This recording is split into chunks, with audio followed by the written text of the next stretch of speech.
People think they know how this ends. A poor, exhausted single dad stumbles into a coffee shop, and the kind woman who offers him a seat turns out to be his salvation. Maybe they fall in love. Maybe she fixes his life. But real life isn't a daytime movie. Real life smells like burnt espresso, wet wool, and baby vomit. Claire didn't offer him a seat out of kindness. She did it because his kid was giving her a migraine, and neither of them was who they claimed to be. The bell above the door of the grindhouse didn't chime. It choked out a dull, metallic clank. Claire hated this place. The floorboards were permanently sticky with evaporated syrup, and the air was thick with the scent of over-roasted beans and damp winter coats. But anonymity had a price, and today Claire was willing to pay it. She sat at a corner table, a wobbly circle of scarred laminate, nursing a lukewarm black coffee. She was wearing a faded grey sweatshirt that looked like it belonged in a donation bin. It was spun from pure Mongolian cashmere and cost more than the barista made in a month. But no one here knew that. To the dozen or so college students and weary freelancers packed into the small room to escape the November sleet, Claire was just another face illuminated by the harsh blue glare of a smartphone. On that screen was a spreadsheet detailing the hostile takeover of a logistics firm in Rotterdam. $4.2 billion. Her thumb hovered over the screen, ready to authorize the restructuring that would gut the firm's executive board.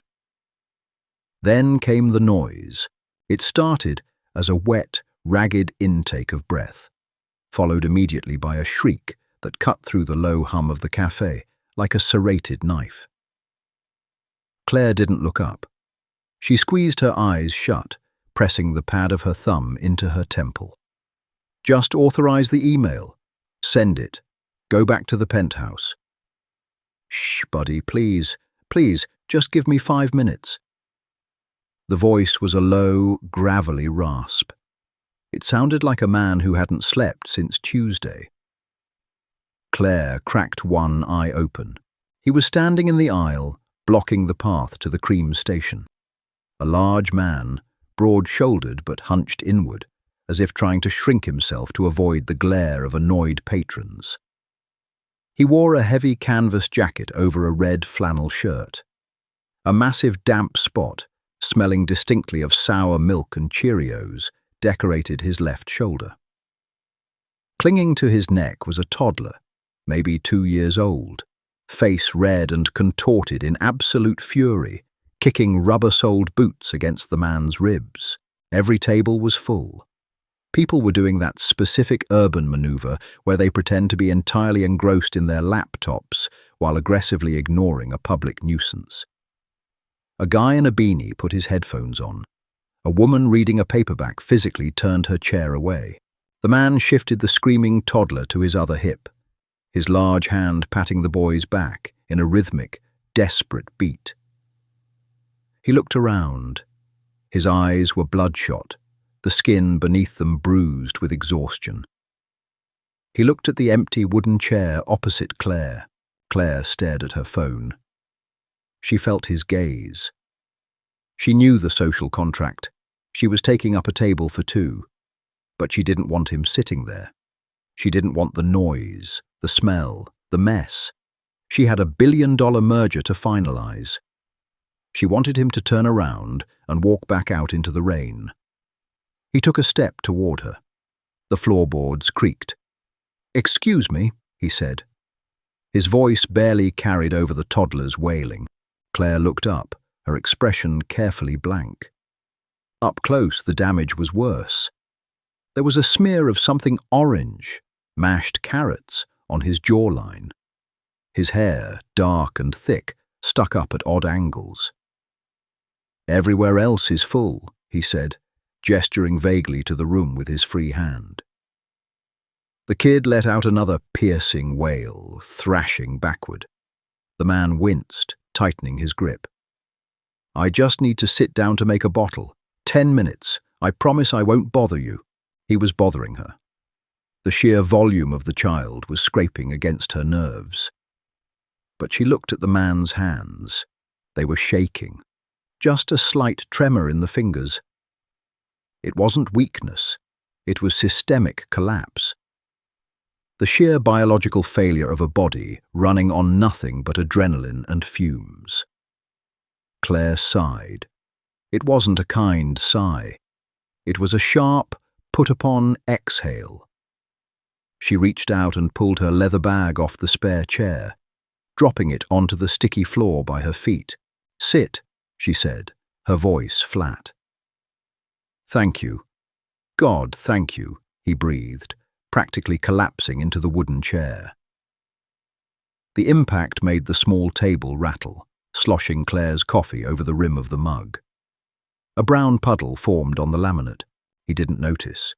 He was already unzipping a battered canvas diaper bag. He pulled out a plastic bottle, a container of formula, and a thermos. His movements were frantic but practiced, the muscle memory of a man who had done this 1,000 times in 1,000 desperate places. Claire pulled a napkin from the dispenser and laid it over the spilled coffee. She watched him. There was no grace in him right now. He fumbled the lid of the formula, spilling a small mound of white powder onto the table. He swore under his breath, a harsh whisper, and brushed it away with his sleeve.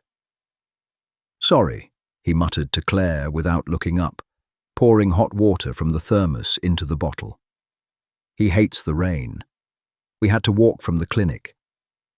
Claire didn't ask what clinic. She didn't care.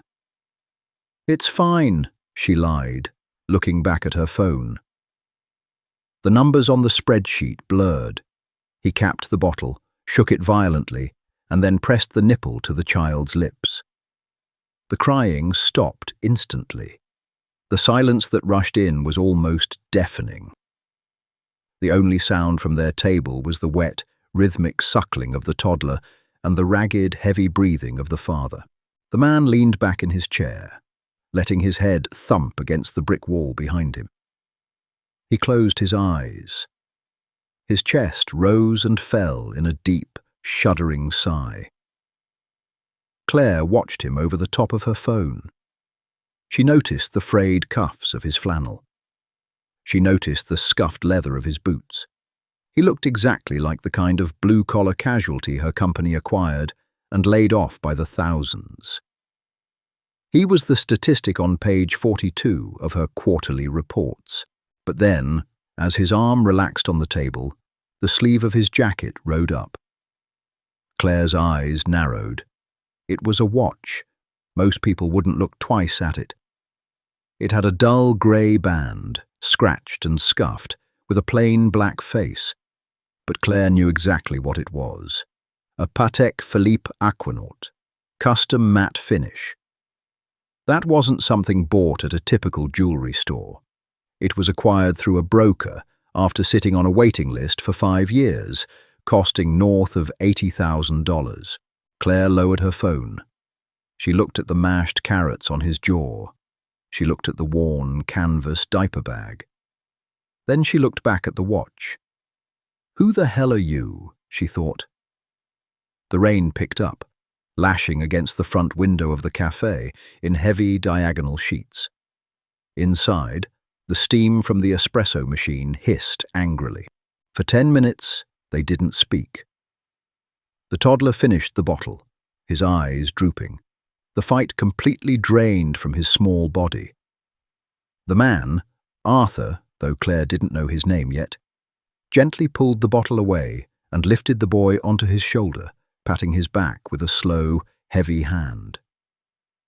Claire swiped away a text from her chief operating officer.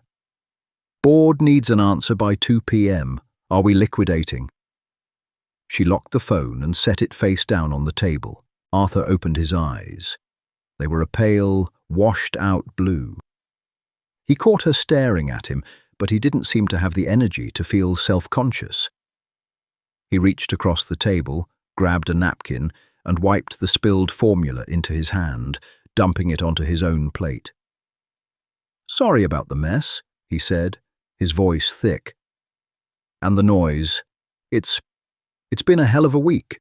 It's loud in here anyway, Claire said. Her tone was neutral.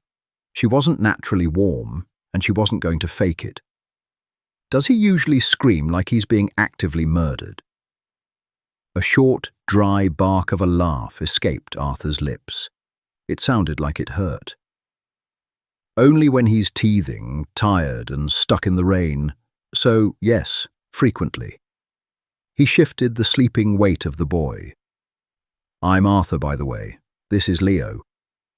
Claire. She didn't offer her hand. He didn't have one free to shake anyway. Arthur looked at her. Really looked at her. Claire was used to men looking at her with a mix of intimidation and calculation. They usually saw the tailored suits, the sharp lines of her haircut, the coldness in her jaw. But today, she was just a woman in a baggy sweater with dark circles under her own eyes. You look like you're hiding, Arthur observed quietly. Claire stiffened. The comment was too observant for a man who looked like he was barely clinging to consciousness. I'm reading, she said defensively, tapping the back of her phone. Right. Arthur smiled. It was a small, tired thing, lacking any real warmth, but it held a strange kind of solidarity. Me too, just blending into the background. He reached into his pocket and pulled out a phone of his own. It was a standard, slightly cracked model. He thumbed the screen, frowning at whatever he saw. Work? Claire asked. It was idle curiosity, a way to test the waters. She was still fixated on that watch hidden under his frayed sleeve. Yeah, Arthur sighed, rubbing the bridge of his nose. Contract negotiations. They never end. Everyone always wants a bigger piece of a pie that's already been eaten. Claire felt a small prickle of recognition. That wasn't how a foreman talked about a plumbing job. That was how a shark talked about the ocean. But she played along. Construction, she guessed, nodding at his flannel and canvas jacket. Arthur looked down at his shirt as if he'd forgotten what he was wearing. Oh, yeah, something like that. Building things up, tearing them down. He looked back at her. What about you? You don't look like a student. I manage things, Claire said vaguely. A lot of moving parts. A lot of people who can't do their jobs without me holding their hands. Babysitting, Arthur agreed, gently bouncing Leo. I know the feeling. Sometimes I think my toddler listens better than half the guys on my payroll. He caught himself, a subtle tightening around the corners of his eyes, as if he'd said too much. He quickly added, Foremen, plumbers, you know. Claire knew. She smelled the lie like ozone before a storm. The hesitation, the slight overcorrection. It was the exact same maneuver she used when someone at a dinner party asked what she did for a living, and she didn't want to admit she could buy their entire neighborhood with a wire transfer. She leaned forward slightly, resting her elbows on the sticky table. The smell of his cheap, wet canvas mixed with the metallic scent of rain. It must be tough, she said, her voice dropping a fraction of an octave, smoothing out into something conversational but probing. Managing a crew, being a single dad. Arthur tensed. He hadn't said he was a single dad. I'm assuming, Claire added smoothly, nodding at his bare left hand. No ring, no tan line where a ring used to be. Arthur relaxed a fraction. Yeah, it's just me and Leo. His mum wasn't ready for this. Left when he was 3 months old. He said it without bitterness, just a flat recitation of a geographical fact. It's hard, but you do what you have to do to keep the lights on. Keep the lights on. Claire glanced at his wrist again. The watch was hidden, but she knew it was there. 80 grand on the wrist, complaining about keeping the lights on. She felt a sudden, sharp twist of annoyance. She hated liars. She employed thousands of them, paid them exorbitant salaries to lie to regulators, to shareholders, to the press. But sitting across from her in a dingy cafe, this man performing poverty felt deeply insulting. Why? Because she was doing the exact same thing? Yeah, Claire said, her voice cooling. It's a brutal world. Everyone's faking it until they make it. Arthur looked up, catching the subtle shift in her tone. His brow furrowed. Before he could respond, his phone vibrated against the table. The screen lit up. The caller ID simply read, "London office. Urgent." Plumbers don't usually have a London office. Arthur stared at the buzzing phone like it was a live grenade. The exhaustion in his face momentarily vanished, replaced by a cold, hard focus that transformed his entire bone structure. His jaw clenched. For a split second, he didn't look like a tired dad in a flannel shirt. He looked like an apex predator evaluating a threat. He snatched the phone off the table. "I have to take this," he muttered to Claire, his voice tight. "Watch my bag." He didn't wait for an answer. He stood up, still holding the sleeping toddler against his chest, and walked toward the narrow, poorly lit hallway that led to the cafe's restrooms. Claire sat alone at the table. The canvas diaper bag sat slumped against the chair leg. Beside it, Arthur had left a small wooden toy Leo had dropped earlier. Claire picked it up. It was a small, carved elephant. It felt dense and heavy in her palm. The wood was smooth, stained a dark, rich brown. She turned it over. Engraved on the bottom, in tiny, elegant script, was Bespoke Toys, Zurich.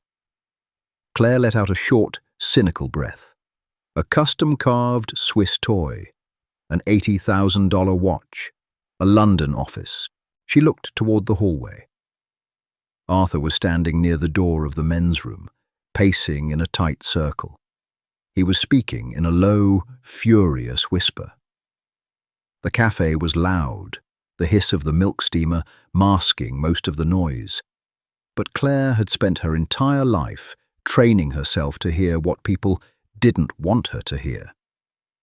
She strained her ears, watching the reflection of his mouth in the dusty mirror on the wall. "Don't care what the SEC says," Arthur hissed into the phone, his free hand slicing through the air. "Buy them out. Liquidate the offshore accounts if you have to. I want that subsidiary gutted by Friday, or you're all looking for new jobs." Claire froze. The wooden elephant suddenly felt very cold in her hand.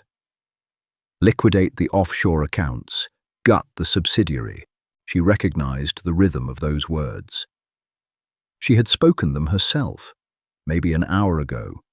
This wasn't some mid-level manager playing big shot. The casual threat of firing an entire team, the disregard for the SEC, the mention of offshore liquidity. This was executive power. Top tier. Billionaire tier. She quickly pulled her phone out and opened her secure browser. She typed in Arthur and London office and merger. It was a needle in a haystack. There were hundreds of Arthurs in corporate finance. But how many were single fathers to a 2-year-old? She typed, Arthur CEO, single father toddler. The search engine paused for a fraction of a second, then populated. The top result was a feature from Forbes. The thumbnail showed a man in a bespoke Tom Ford suit, hair impeccably styled, sitting at a glass boardroom table. The headline read, The Ghost of Wall Street, How Arthur Sterling Built a Shadow Empire After Tragedy. Claire zoomed in on the photo. Without the flannel, without the exhaustion, without the smear of baby food, it was undeniable. The bone structure was the same. The cold, assessing eyes were the same. Arthur wasn't a plumber. He was Arthur Sterling, the founder of Sterling Capital, a private equity ghost who bought failing companies, stripped them for parts and sold them off. He was ruthless. He was notoriously reclusive. And he was currently standing outside a filthy bathroom in Seattle, wearing a spit-up stained shirt, lying to her face. Claire locked her phone. A slow, cynical smile spread across her lips. It was the first genuine smile she had worn all week. She loved a game, especially one she didn't know she was playing. A minute later, Arthur returned. The predatory sharpness was gone, instantly replaced by the slumped shoulders of the exhausted father. He sat down heavily, resting his hand on Leo's back. "Sorry," Arthur said, exhaling a long breath. He rubbed his eyes. "Supply chain issues. Pipe got held up at customs. It's a nightmare." "Customs," Claire repeated. She kept her face perfectly neutral. "That's rough. Getting pipe out of London must be a logistical headache." Arthur froze. It was a micro-expression, a sudden stillness in his chest, a slight widening of his eyes. But Claire caught it. He recovered almost instantly. "Yeah," he said smoothly. "Supplier is based out of the UK. They charge an arm and a leg." "I bet." Claire placed the wooden elephant on the table, pushing it slowly toward him. Her finger tapped the smooth wood. "Must be hard, paying those UK suppliers, keeping the lights on, buying bespoke Swiss toys." Arthur looked down at the elephant. Then, very slowly, he looked up at Claire. The tired dad act vanished. The mask slipped just for a second. The pale blue eyes locked onto hers, sharp and dissecting. The air between them suddenly felt highly pressurized. The background noise of the cafe, the chatter, the rain, the clatter of mugs, seemed to fade out entirely. "Kids put everything in their mouths," Arthur said, his voice dropping the casual, gravelly tone. It was suddenly smooth, cultivated, dangerous. "You want to make sure it's non-toxic?" "Of course," Claire said softly. She leaned back in her chair, crossing her arms over her cashmere sweater. "It's important to know exactly what you're dealing with. Wouldn't want to swallow something poisonous." They stared at each other across the small, sticky table. It was a standoff. He knew that she knew. He was waiting for her to ask for a selfie, or a stock tip, or a job. He was waiting for her to become just another sycophant. Instead, Claire picked up her phone. She unlocked it, opened the spreadsheet for her $4 billion merger, and tapped the screen. "If you're going to gut a subsidiary," Claire said, not looking up from her phone, "don't liquidate the offshore accounts first. It flags the SEC. Move the debt to a shell company in Delaware. Write it off as an operational loss, and then liquidate. It saves you the headache of a federal audit." Arthur stared at her. He didn't blink. The toddler slept peacefully against his chest. "Who the hell are you?" he asked, his voice barely a whisper. Claire finally looked up. She offered a thin, razor-sharp smile. "Just a woman reading a book," she said. "Now, are you going to finish that coffee, Arthur? Or are you going to tell me exactly how much leverage you actually have in London?" The silence stretching between them was heavy. The kind of pressurized quiet that precedes a structural collapse. Arthur didn't move. His hand, previously resting with gentle, rhythmic comfort on his sleeping son's back, went entirely still. The pale blue of his eyes hardened into something entirely unrecognizable from the exhausted father of 10 minutes ago. It was a forensic stare. He leaned forward, the wooden chair groaning under his weight. The scent of him, a mix of expensive sandalwood cologne completely overpowered by the sour tang of baby formula and stale sweat, drifted across the table. "Who do you work for?" Arthur's voice was low, devoid of any warmth. The gravelly rasp was gone, replaced by a smooth, icy baritone. If the journal sent you, you're wasting your time. I don't give interviews, and I certainly don't give them to reporters who ambush me in coffee shops. Claire didn't flinch. She let out a short, dismissive breath, tapping the edge of her phone against the sticky laminate. "Don't flatter yourself," she said, her tone matching his frost. "If I were a journalist, I would have had a photographer document that spectacular meltdown you had by the cream station. It would make a great cover. The Wolf of Wall Street brought to heel by a toddler." Arthur's jaw muscles feathered. He glanced down at Leo, who was currently drooling onto the collar of his flannel shirt, completely oblivious to the sudden shift in atmospheric pressure. When Arthur looked back up, the suspicion in his eyes hadn't wavered, but it was now laced with a begrudging curiosity. "You know about the London subsidiary," he stated. It wasn't a question. "You know about the offshore accounts. That isn't public knowledge. The board hasn't even seen the preliminary drafts yet." "I have a good ear," Claire said, "and you have a very loud whisper when you're stressed." "That doesn't explain the Delaware Shell Company advice."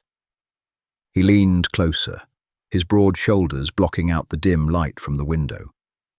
"That's high-level tax evasion strategy. You don't pick that up reading The Economist." "It's not evasion, it's avoidance. There's a legal distinction, as I'm sure your army of lawyers will tell you." Claire corrected smoothly. She took a sip of her coffee. It was entirely cold now, tasting like bitter ash, but she swallowed it without breaking eye contact. "And I don't work for anyone, Arthur. People work for me." Arthur let out a dry, humorless chuckle. It was a harsh sound that grated against the background hum of the cafe. "Right, the babysitter. You manage moving parts." He gestured to her worn grey sweater. "You're telling me you're a CEO, dressed like you just rolled out of a dorm room?" "It's Loro Piana," Claire said flatly. "It cost $3,000, and I wear it specifically so men in bespoke suits don't bother me when I want to drink terrible coffee in peace." Arthur stopped. His eyes flicked to the fabric of her sweater, the subtle weave, the lack of any visible branding. A muscle in his cheek twitched as the realization hit him. He had miscalculated. He hated miscalculating. "Claire," he said, tasting the name. He closed his eyes for a fraction of a second, his brain clearly scanning through mental Rolodexes of industry names. "Claire, Hayes Global. You're the one currently gutting the logistics firm in Rotterdam." Claire felt a tiny thrill of satisfaction. She didn't smile, but she allowed a slight tilt of her head in acknowledgement. $4.2 billion. Hostile. They thought they could leverage union contracts to stall the buyout. They were wrong. Arthur stared at her.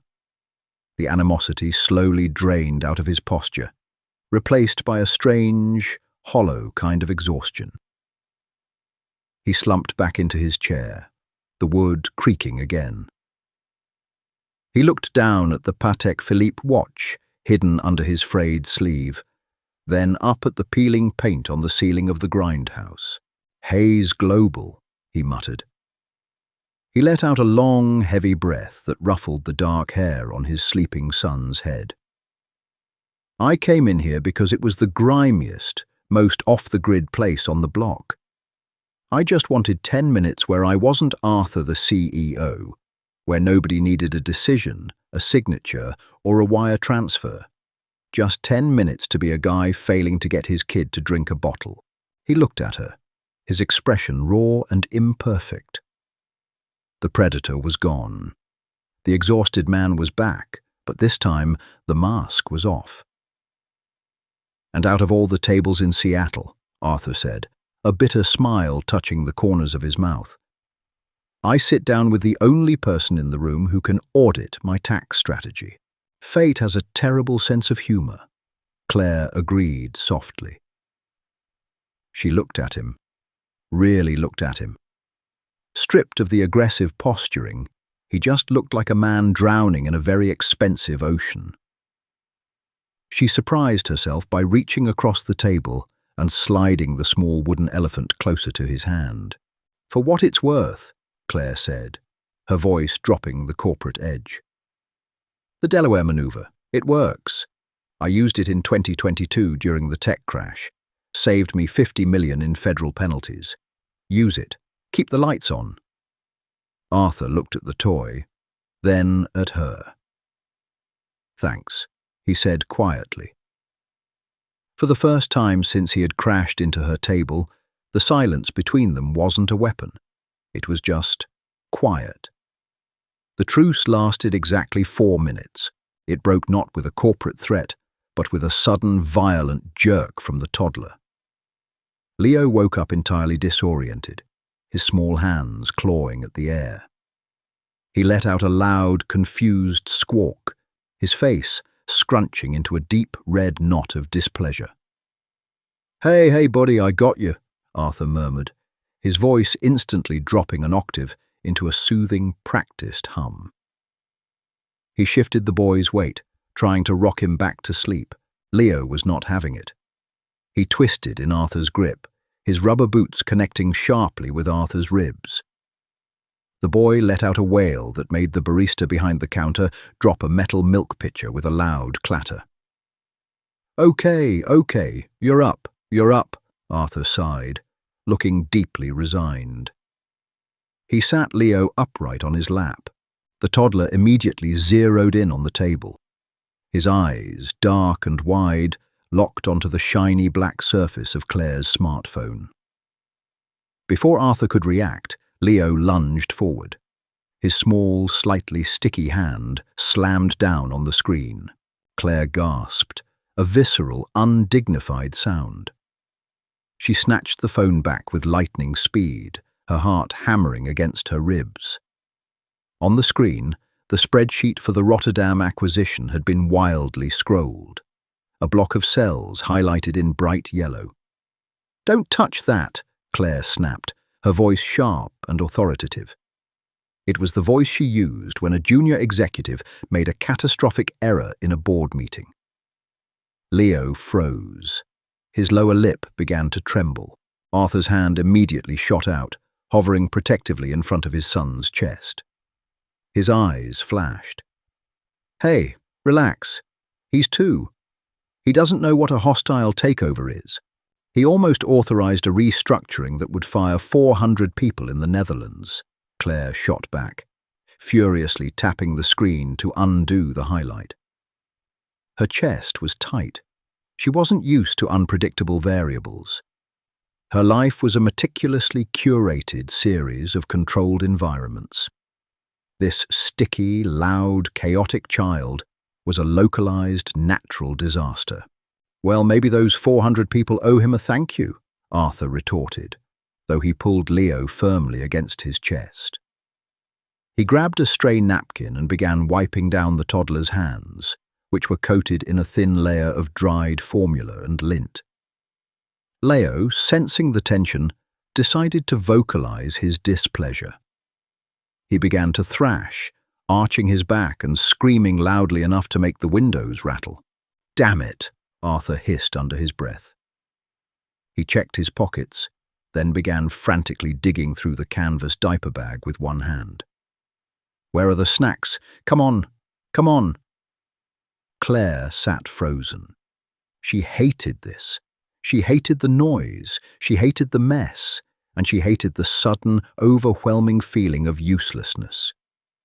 She could command boardrooms, manipulate global markets, and dismantle corporations. But looking at the red-faced, screaming child, she felt entirely paralyzed. Arthur pulled out a small plastic container of puffed rice snacks. He fumbled with the lid.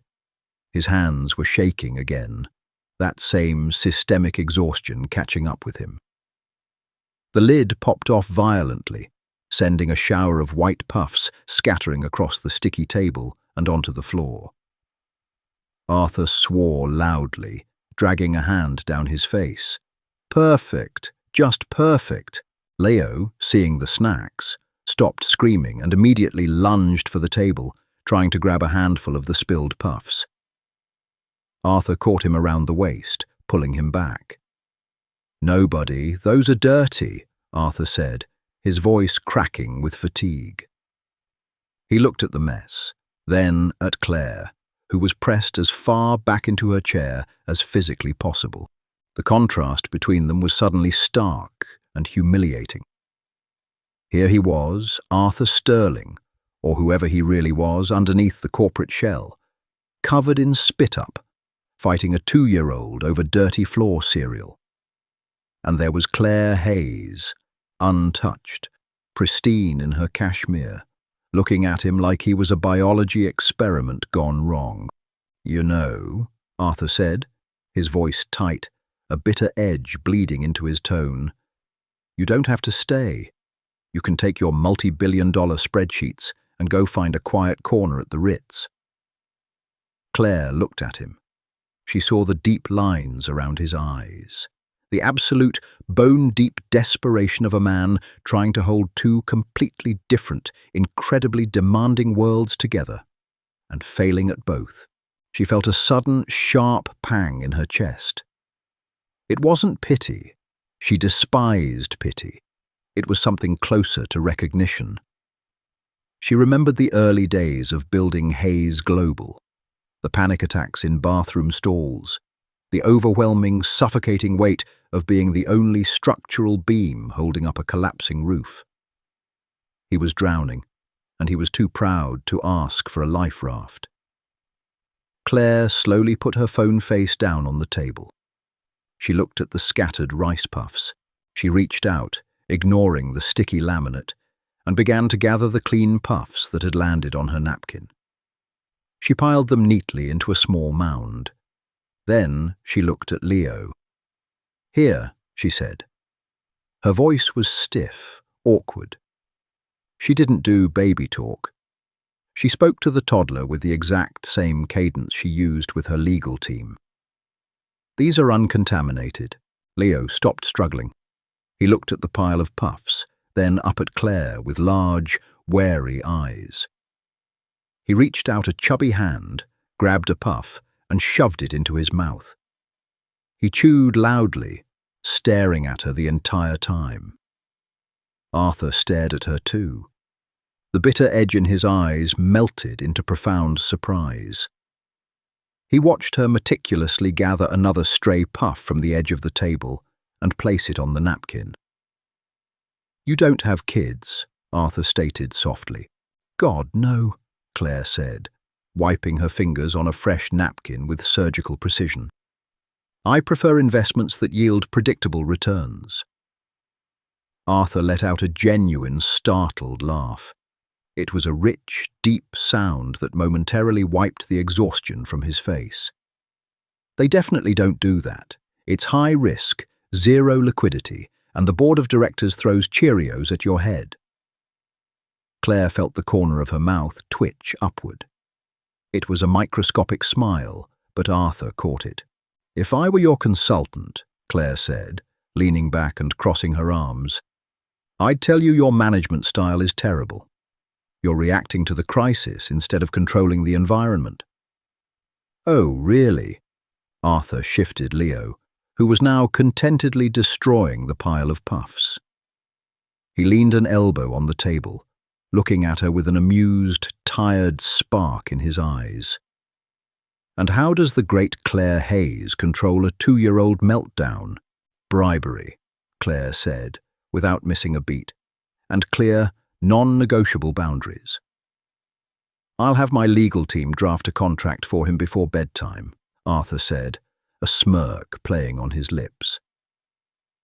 For a brief, suspended moment in the noisy, crowded cafe, the heavy armor they both wore was completely gone. They were just two exhausted people, sitting over a sticky table, finding a dark, cynical humor in the absolute mess of being alive. The change in the atmosphere outside signaled the end. The heavy, drumming rain against the cafe window suddenly tapered off, leaving behind a weak, grey, quintessential Seattle daylight. The sky looked bruised, but the storm had passed. Inside the grindhouse, the afternoon rush began to clear out. The students packed up their laptops, and the frantic hissing of the espresso machine slowed to a sporadic sputter. The air smelled strongly of damp coats and industrial lemon cleaner as the barista emerged from behind the counter to wipe down the empty tables. Arthur looked at the window, then down at his watch. Not the $80,000 Patek Philippe, but the digital screen of his cracked phone. 3 o'clock, he muttered, the reality of his life crashing back down on him. The brief respite was over. He had to get back to the hotel, get Leo to the nanny, and tear a London subsidiary to pieces before the stock market opened in Europe.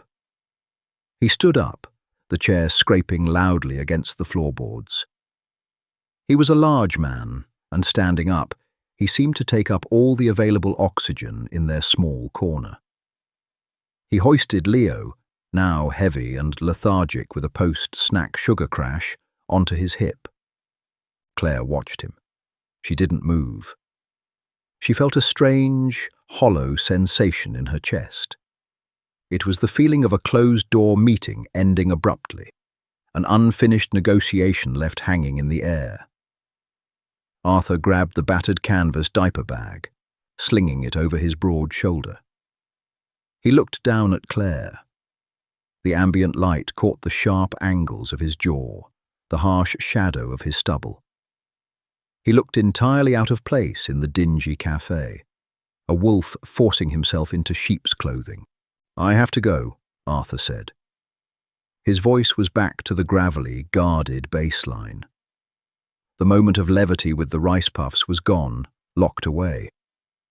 "If I don't handle this London mess by 5, my board is going to mutiny." "Let them try," Claire said, her voice cool, returning seamlessly to the persona of the untouchable CEO. "If they mutiny, you fire the ringleader and promote his deputy. The rest will fall in line." Arthur paused. A slow, dark smile spread across his face. It was the smile of a man who recognized a kindred spirit in the deep water. Spoken like a true corporate butcher. "I prefer the term efficiency expert," Claire replied, picking up her phone and slipping it into her leather bag. Arthur shifted Leo's weight. He looked like he wanted to say something else. He hesitated, a rare micro-expression of uncertainty flashing across his usually decisive features. He reached into the breast pocket of his heavy canvas jacket and pulled out a sleek, matte black business card. It was thick, heavy cardstock. Minimalist, just a name and a phone number. He placed it on the sticky table, right next to Claire's empty coffee mug. "I don't usually do this," Arthur said, his voice low, strictly professional but laced with an undercurrent of something else. "But if you ever need a consultant on hostile takeovers, or if you just want to grab a terrible cup of coffee and insult my tax strategy again." Claire looked at the card. It sat there, a tiny island of extreme wealth, resting on a sea of cheap, spilled syrup. She didn't reach for it immediately. She let the silence stretch, controlling the pace of the interaction. "I don't need a consultant, Arthur," Claire said smoothly, looking up to meet his gaze. "I usually buy the companies I want." Arthur's smile widened, reaching his tired eyes. "I'm not for sale, Claire." "Everyone is for sale," she countered, her voice soft but absolute. "It's just a matter of finding the right currency." She finally reached out. Her manicured fingers, pale and steady, picked up the matte black card. She didn't look at it. She slipped it seamlessly into the pocket of her cashmere sweater. "But," she added, "I'll keep it on file, in case I need advice on hiding assets in Delaware." "Right, purely professional," Arthur said. He gave a sharp, definitive nod, adjusting his grip on his son. "Goodbye, Claire." "Goodbye, Arthur. Good luck with the diapers and the offshore accounts." He turned and walked away. Claire watched his broad back navigate the narrow aisle between the tables. She watched him push open the heavy glass door of the café. The bell above the door choked out its metallic clank one last time. And then he was gone, swallowed up by the damp, grey Seattle afternoon. Claire sat alone at the wobbly table for a long time. The café was quiet now. The frantic, messy energy Arthur and his son had brought with them had evaporated, leaving behind a cold, sterile silence. She opened her bag, pulled out her phone, and unlocked the screen. The spreadsheet for the Rotterdam acquisition stared back at her. $4.2 billion, thousands of jobs, entire supply chains waiting on the motion of her thumb. It was exactly what she wanted. It was clean, it was logical, it was power. But as she stared at the glowing screen, the numbers blurred. She could still smell the faint, sour scent of baby formula and sandalwood cologne. She could still feel the phantom weight of the thick, matte black business card resting in her pocket.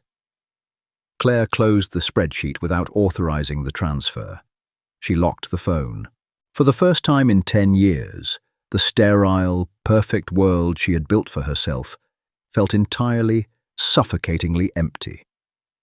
She traced the edge of the sticky laminate table with her fingertip, her gaze fixed on the empty wooden chair across from her. She let out a long, slow breath. Then she reached into her pocket, pulled out the black card, and carefully typed the number into her private contacts. The air in Claire's penthouse office was aggressively filtered. It smelled like nothing. No dust, no ozone, no lingering scent of stale espresso or damp wool. It was a hermetically sealed glass box floating 60 stories above the Seattle skyline. She stood by the floor-to-ceiling window, looking down at the crawling grid of headlights in the twilight. In her right hand, she held a crystal tumbler of Macallan 25. In her left, she held the Rotterdam acquisition file. She had authorized the merger. $4.2 billion had moved across global networks in the span of 3 keystrokes. 400 people in the Netherlands would receive their severance packages by Friday. The board had sent her a bottle of vintage champagne. Her stock options had vested, adding another 8 figures to a net worth that was already difficult to conceptualize. She took a sip of the scotch. It burned perfectly, a curated, expensive fire in her throat. She felt absolutely nothing. Usually the kill brought a rush, a dopamine spike that justified the 70-hour work weeks, the ruined personal relationships, the chronic insomnia. But tonight, the victory felt hollow, echoing off the minimalist white walls of her office like a dropped coin in an empty vault. Claire turned away from the window. She walked over to her desk, a massive slab of reclaimed black walnut, and opened the top drawer. It was empty, save for a single item resting exactly in the center. A matte black business card. It had been 4 days since the grindhouse. 4 days since the smell of sour milk and the sight of an $80,000 watch hidden under frayed flannel. She hadn't been able to wash the memory of that encounter out of her head. It was a glitch in her highly optimized matrix. Arthur was a variable she hadn't accounted for, a man who navigated the same ruthless, high-altitude waters she did, but who was anchored to the ground by a screaming, sticky, 2-year-old reality check. Claire sat down in her ergonomic leather chair. She picked up the card. The edges were sharp. She didn't believe in serendipity. She believed in leverage. Arthur had offered her a line of communication.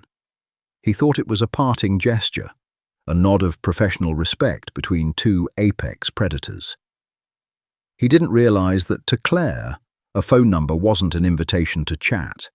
It was a vulnerability. She pulled her personal phone from her pocket and dialed.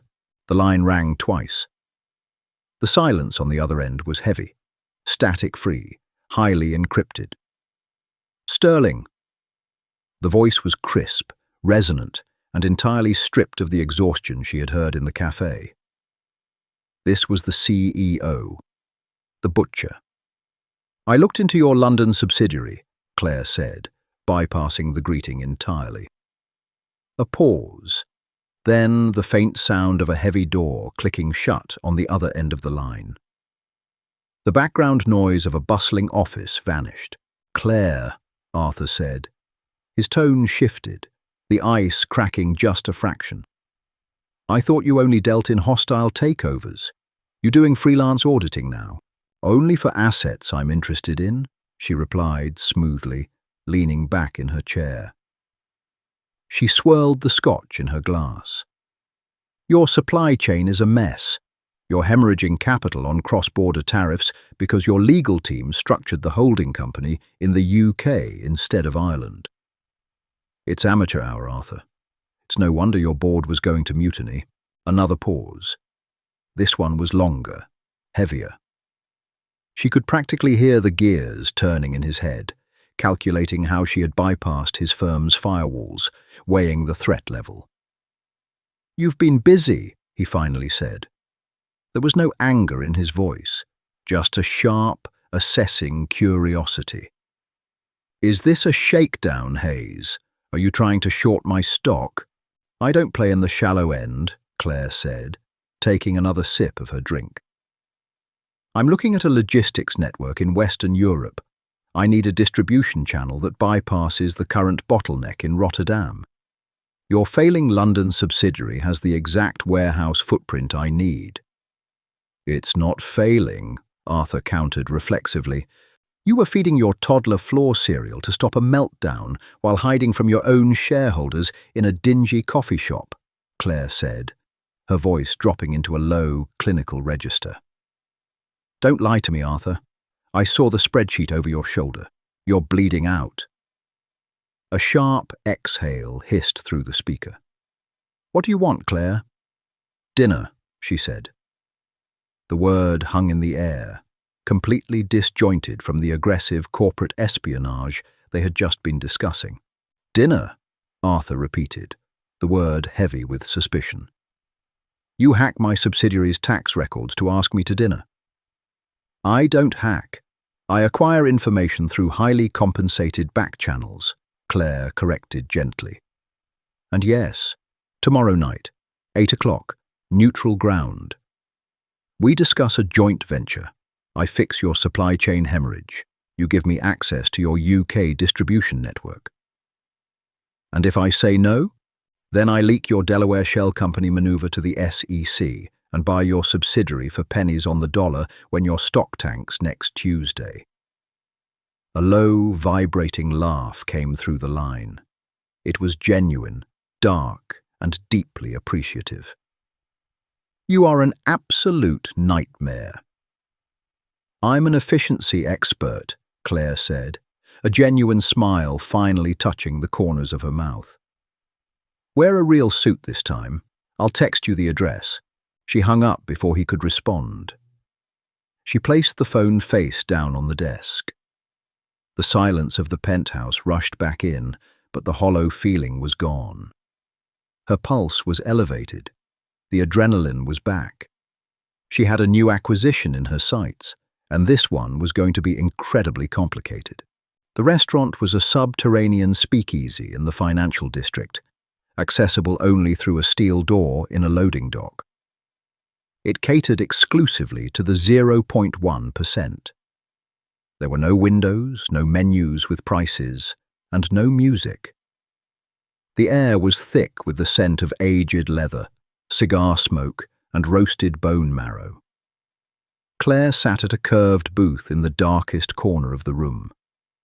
She wore a tailored charcoal blazer over a silk camisole. Sharp, unforgiving. At 8:03 p.m., Arthur walked in. Claire felt a physical jolt in her chest.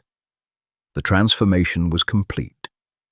The worn canvas jacket and spit-up stained flannel were gone, replaced by a bespoke navy suit that draped perfectly over his broad shoulders. The heavy exhaustion that had crushed him in the café was still there, lurking in the micro-tensions around his eyes, but it was heavily masked by an aura of absolute authority. He moved through the dim room with the predatory grace of a man who owned everything he looked at. He slid into the booth across from her. Up close, he smelled of vetiver and cold city air. "You're late," Claire said, checking her bare wrist. "My apologies," Arthur said, signaling the waiter with a microscopic nod. "I had to fire a logistics director on my way over. You were right about the Irish holding company. It was a glaring oversight." "I'm always right. It's my defining character flaw," Claire said. The waiter arrived, a ghost in a white jacket. Arthur ordered a bourbon, neat. Claire nodded toward her half-empty glass of Malbec. Once they were alone again, Arthur leaned forward, resting his forearms on the polished mahogany table. The Patek Philippe watch slipped out from under his pristine white cuff. It looked much more at home here than it had at the grindhouse. "So," Arthur began, his blue eyes locking onto hers. The forensic stare was back. "A joint venture. You bail out my subsidiary. I give you the keys to my distribution network. It's a clean play, almost too clean." "What's the catch, Claire?" "No catch," Claire said, mirroring his posture, leaning into the center of the table. "I need infrastructure. You need liquidity. We draft a legally binding NDA, merge the operational fronts, and keep the boards entirely in the dark until Q3. "You want to run a shadow merger," Arthur murmured, his eyes narrowing slightly. "That requires a massive amount of trust." "I don't trust you, Arthur. I trust your greed," Claire countered bluntly. "You won't sink the ship because you're tied to the mast." Arthur let out a soft huff of amusement. He reached for his bourbon as it arrived. "You really don't possess a single soft edge, do you?" "Soft edges get crushed under high pressure," she replied, taking a slow sip of her wine. "You know that better than anyone. I saw you crack in that café. You were bleeding out, Arthur. Your kid was screaming, your board was breathing down your neck, and you were hiding." The amusement vanished from Arthur's face. His jaw tightened, the muscles ticking under his skin. "I wasn't hiding. I was surviving." "It's the same thing when you're at the top," Claire pushed, her voice relentless. "You can't compartmentalize.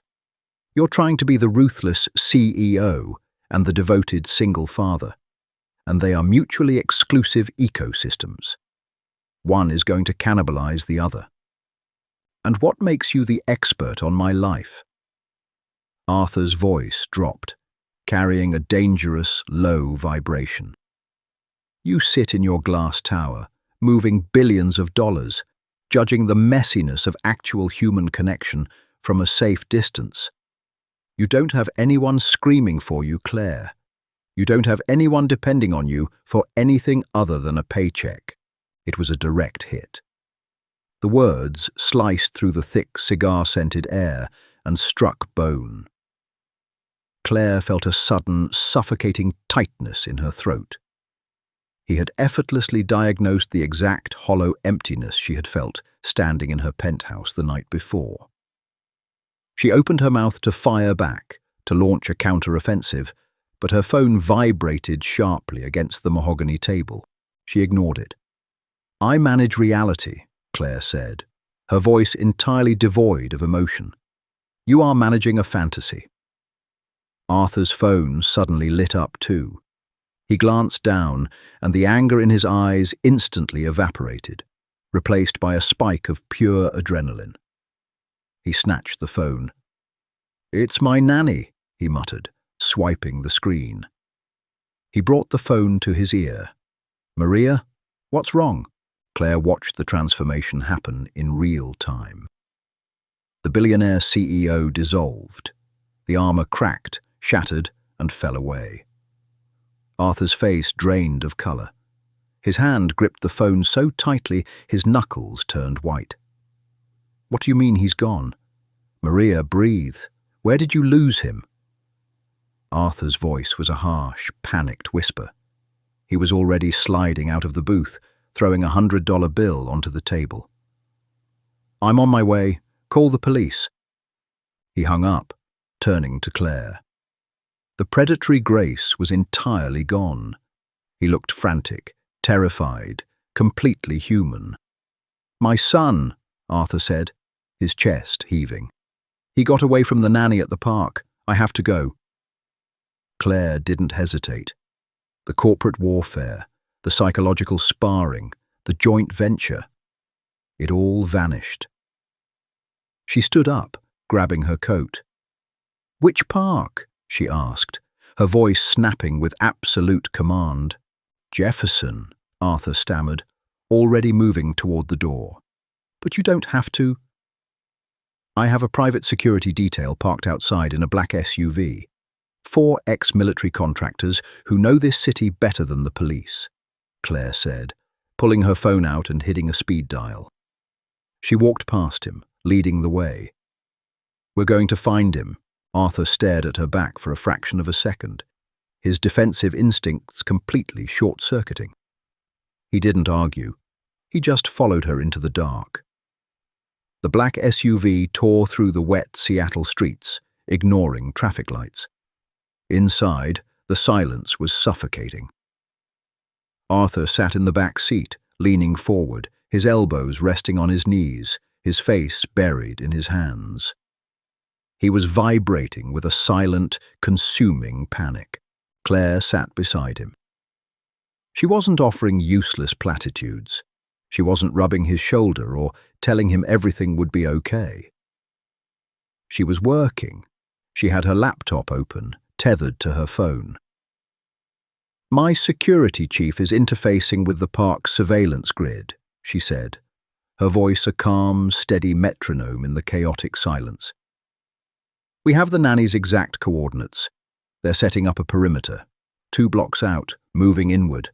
Arthur looked up at her through his fingers. His eyes were bloodshot again, the dark circles re-emerging from beneath the polished veneer of his suit. "He's 2, Claire. He's fast, and he doesn't know to be afraid of the street. He's wearing a bright red coat, according to Maria.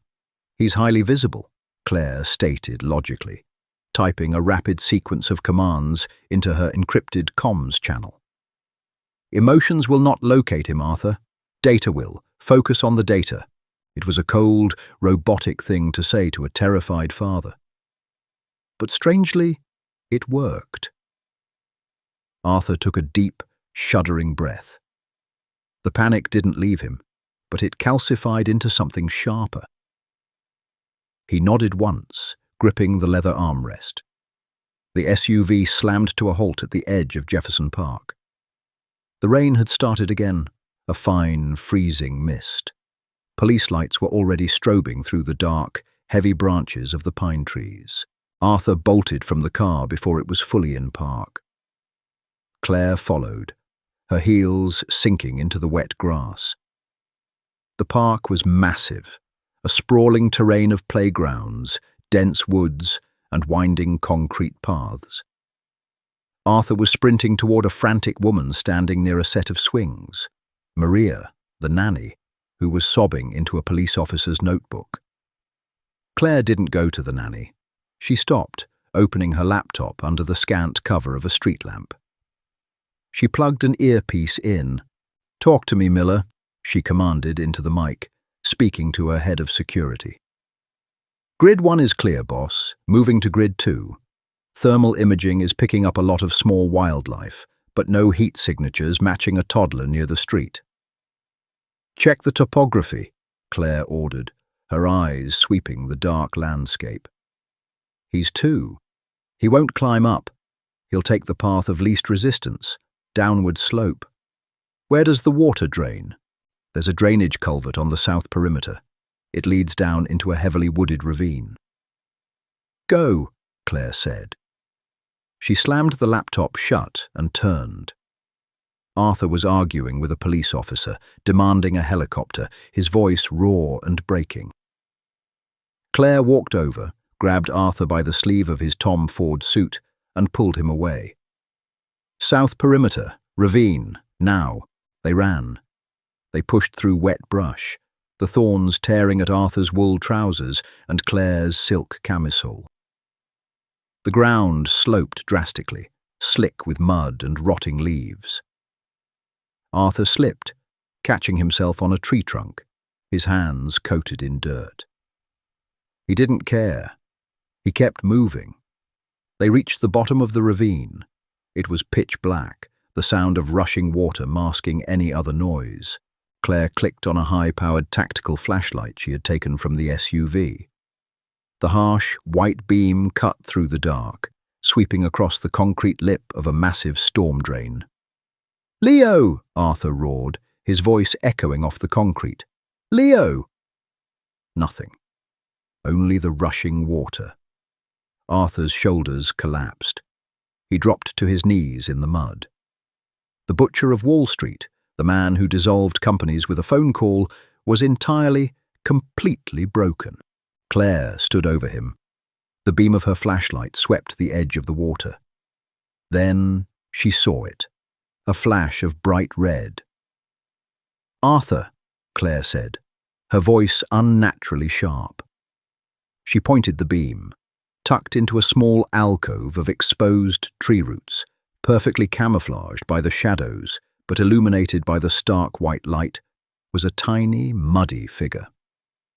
He was sitting in the dirt, clutching a wet stick, looking thoroughly confused by the noise. Arthur moved so fast he blurred. He scrambled across the mud, plunging into the freezing water of the ditch, and scooped the boy into his arms. "I got you! I got you!" Arthur choked out, burying his face in the child's muddy, wet neck. He was crying, heavy, racking sobs that shook his entire massive frame. Leo, annoyed by the sudden compression, began to squirm and whine. Claire stood on the bank, holding the flashlight steady. The rain plastered her hair to her face. Her $800 shoes were ruined. Her blazer was torn. She watched them. The mess, the chaos, the raw, unfiltered, completely inefficient reality of human attachment. It was entirely unpredictable. It was a terrible investment strategy. It yielded zero predictable returns. And for the first time in her life, she understood why someone would bankrupt themselves for it. 10 minutes later, they were back in the heated leather interior of Claire's SUV. Leo was wrapped in a dry, tactical blanket provided by the security team, happily gnawing on an untoasted protein bar Claire had found in her bag. He was entirely unfazed. Arthur sat beside him, covered in mud, his bespoke suit ruined, his hands still shaking slightly. The adrenaline was fading, leaving a heavy, exhausting quiet in the car. The police had been dispersed.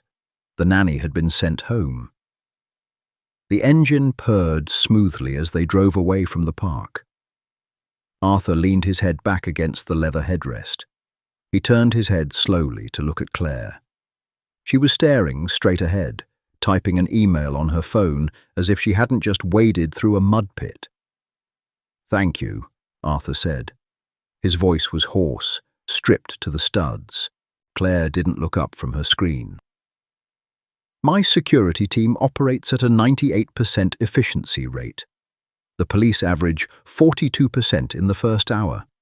It was a statistical decision." Arthur let out a weak, exhausted laugh. He reached out, his muddy, bruised hand gently resting over her pale, manicured fingers on the phone screen. He stopped her from typing. Claire froze. She looked down at his large hand, then up into his eyes. "Stop," Arthur said softly. "Just for a second. Stop managing the environment." Claire swallowed hard. The defenses were thick, but the mortar was cracking. "If she stopped managing the environment, Arthur, the roof collapses. Note: kept within context of the established dialogue flow while adhering to narrative perspective constraints. "I know," he said, his thumb gently tracing the knuckle of her index finger. It was the most intimate contact she had experienced in a decade. "But you don't have to hold it up alone. Not tonight." They looked at each other in the dim light of the SUV. The corporate armor was completely gone. There was no leverage here, no hostile takeovers, no joint ventures. Just two exhausted, lonely people who had built empires to avoid dealing with the quiet. "The joint venture," Claire said, her voice dropping to a whisper, breaking the silence before it became too loud. "The UK distribution network." "It's yours," Arthur replied, his voice equally soft. He didn't pull his hand away. "Draft the contracts, I'll sign them." "You haven't read my terms yet." "I don't care," Arthur said, a faint, genuine smile touching his lips. "You found my son in the dark, Claire. You can have the whole damn subsidiary." Claire looked at the sleeping toddler, then at the man beside her. She slowly slipped her hand out from under his, not in rejection, but to reach down and pull the muddy, ruined edge of her cashmere blazer tighter around herself. "I don't want the whole subsidiary," Claire said, her eyes returning to the passing streetlights. A small, cynical, yet incredibly human smile finally settled on her face. "I just want 51%. I require a controlling interest." Arthur let out a deep, rumbling laugh that woke Leo just enough for the toddler to let out a cranky squeak. Arthur patted the boy's back, returning to the rhythmic, practiced motion of the father in the cafe. 51%, Arthur agreed, leaning back and closing his eyes. "Deal." They rode the rest of the way in silence. It wasn't the pressurized, tactical silence of a boardroom, nor the hostile silence of their first meeting. It was the comfortable, heavy silence of a negotiated peace. Acknowledging the mess and deciding to sit in it anyway. So that's how the untouchable CEO finally met her match. Not in a high-stakes boardroom, but in a muddy ravine, holding a tactical flashlight for a disguised billionaire. They didn't ride off into a flawless sunset. They just agreed to share 51% of the mess. Because real power isn't about never falling apart. It's finding someone who will hold the roof up when it does. If this raw, chaotic romance hits home, viewers are encouraged to hit that like button, share this with someone who needs a reality check on love, and subscribe for more gritty audio dramas. The only question left for the comments is, who really won the negotiation?